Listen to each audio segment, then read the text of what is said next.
Kemudian Allah Subhanahu wa Ta'ala keluarkan dari tulang rusuknya yang sebelah kiri.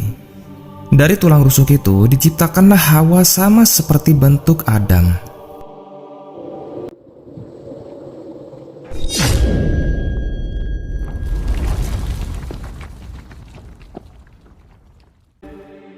Assalamualaikum warahmatullahi wabarakatuh. Teman-temanku seiman yang dimuliakan oleh Allah, semoga kita selalu dalam keadaan sehat walafiat. Amin ya rabbal alamin. Selama di surga, Adam dan Hawa tidak melakukan hubungan intim. Baru pada saat diturunkannya ke dunia, Jibril mengajarkan kepada Adam bagaimana mendatangi istrinya. Nabi Adam dan Siti Hawa tidak pernah melakukan hubungan intim selama di surga. Begitu bunyi sebuah hadis yang dikutip. Ibnu Katsir menerangkan, hanya saja sejarawan Mesir Muhammad bin Ilyas mengungkapkan hal yang berbeda. Menurut dia, Adam menggauli Hawa di tempat khusus yang ada di surga Firdaus. Ibnu Katsir dalam bukunya berjudul Al-Bidayah wan Nihayah menjelaskan bahwa selama berada di surga, Adam sama sekali belum pernah menggauli Hawa. Hal ini bisa disimpulkan dari riwayat yang diturunkan oleh Anas radhiyallahu anhu bahwa Rasulullah shallallahu alaihi wasallam bersabda, Adam dan Hawa turun dari surga ke bumi dalam keadaan telanjang, dan keduanya hanya mengenakan beberapa helai daun dari surga untuk menutup auratnya.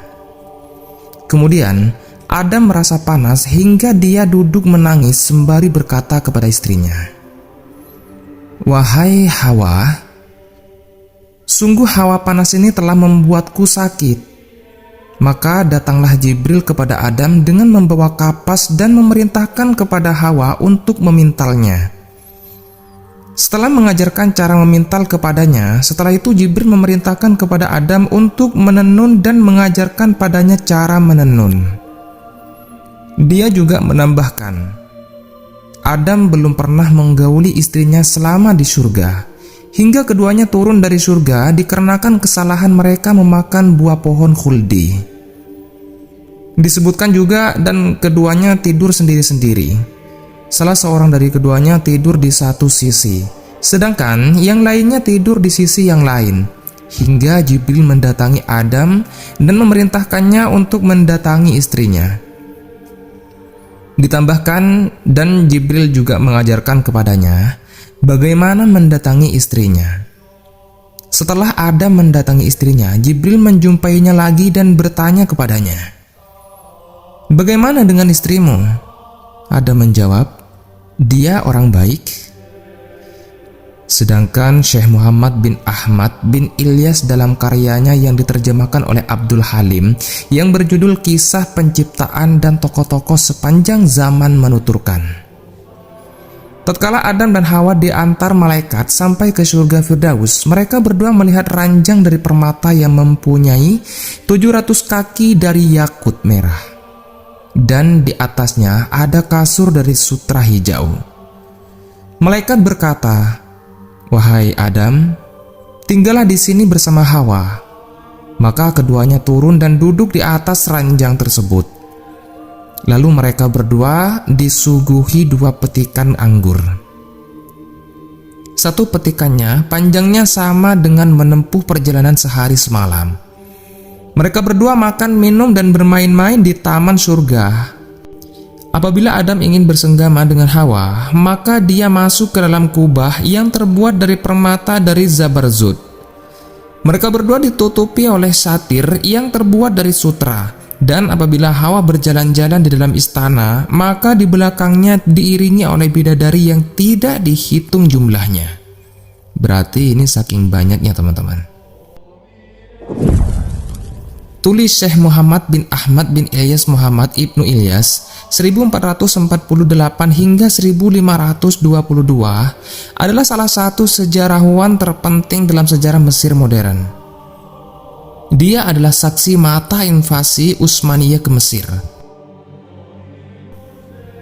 Pernikahan Adam dan Hawa. Syekh Muhammad bin Ahmad bin Ilyas menuturkan setelah Adam turun dari mimbar, dia duduk di antara para malaikat. Kemudian Allah Subhanahu wa Ta'ala menjadikan dia tertidur, karena di dalam tidur itu ada ketenangan bagi badan. Ketika tidur, dia melihat Hawa di dalam mimpinya, padahal Hawa belum diciptakan oleh Allah. Dia tertarik kepadanya ketika melihatnya. Kemudian Allah Subhanahu wa Ta'ala keluarkan dari tulang rusuknya yang sebelah kiri. Nah, dari tulang rusuk itu diciptakanlah Hawa sama seperti bentuk Adam, teman-teman.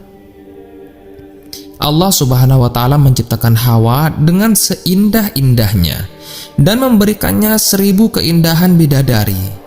Maka jadilah Hawa wanita tercantik di antara sekian wanita yang kemudian menjadi anak-anaknya hingga hari kiamat.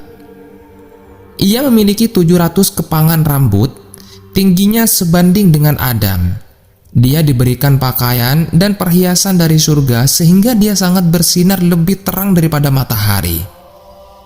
Karena mimpi itu, Adam terbangun dari tidurnya dan ternyata dia mendapatkan Hawa telah berada di sampingnya dan membuatnya takjub. Adam merasuki syahwat kepadanya.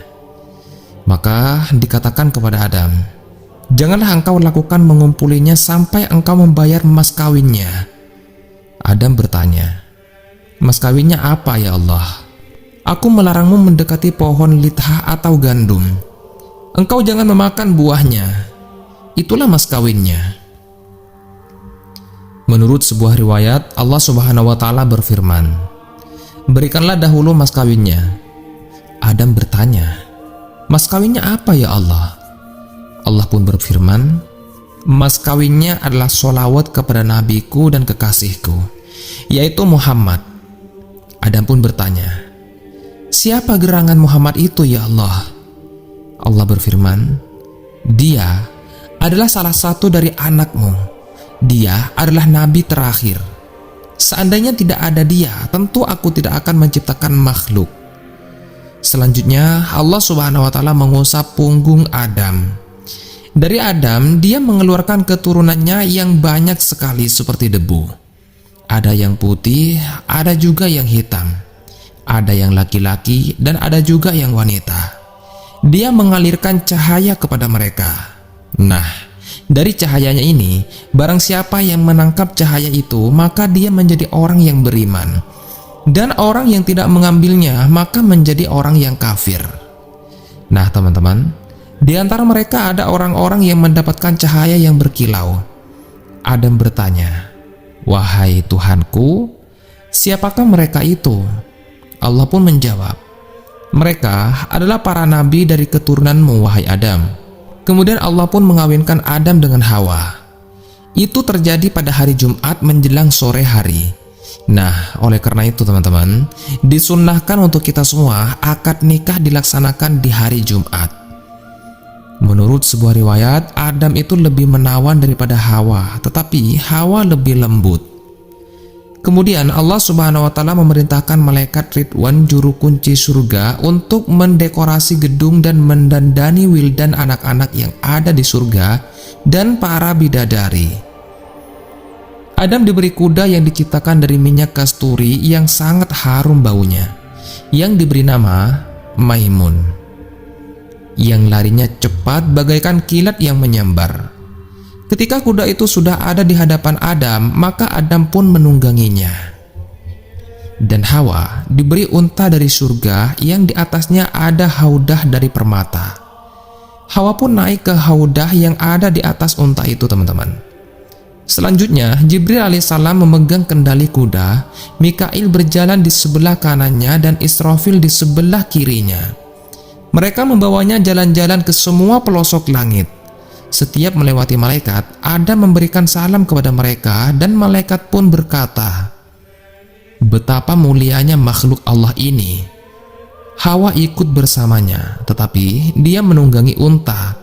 Para malaikat membawa mereka berkeliling sampai akhirnya mereka datang ke pintu surga. Mereka berhenti sejenak di depan pintu surga. Allah Subhanahu wa Ta'ala mewahyukan kepada Adam, "Inilah surgaku dan rumah kemuliaanku. Masuklah kalian berdua ke dalamnya, dan makanlah kalian berdua makanan-makanan yang banyak lagi baik. di mana saja yang kalian berdua sukai, dan janganlah kalian berdua dekati pohon ini yang akan menyebabkan kalian berdua termasuk orang-orang yang zalim. Al-Quran Surat Al-Baqarah ayat 35. Wallahu a'lam bissawab. Semoga kisah ini bermanfaat untuk kita semua dan bisa menjadi pembelajaran bagi kita semua. Lebih dan kurangnya mohon dimaafkan. Yang benar datangnya dari Allah Subhanahu wa taala. Khilaf ataupun keliru itu datangnya dari saya pribadi sebagai manusia biasa. Saya akhiri, wassalamualaikum warahmatullahi wabarakatuh.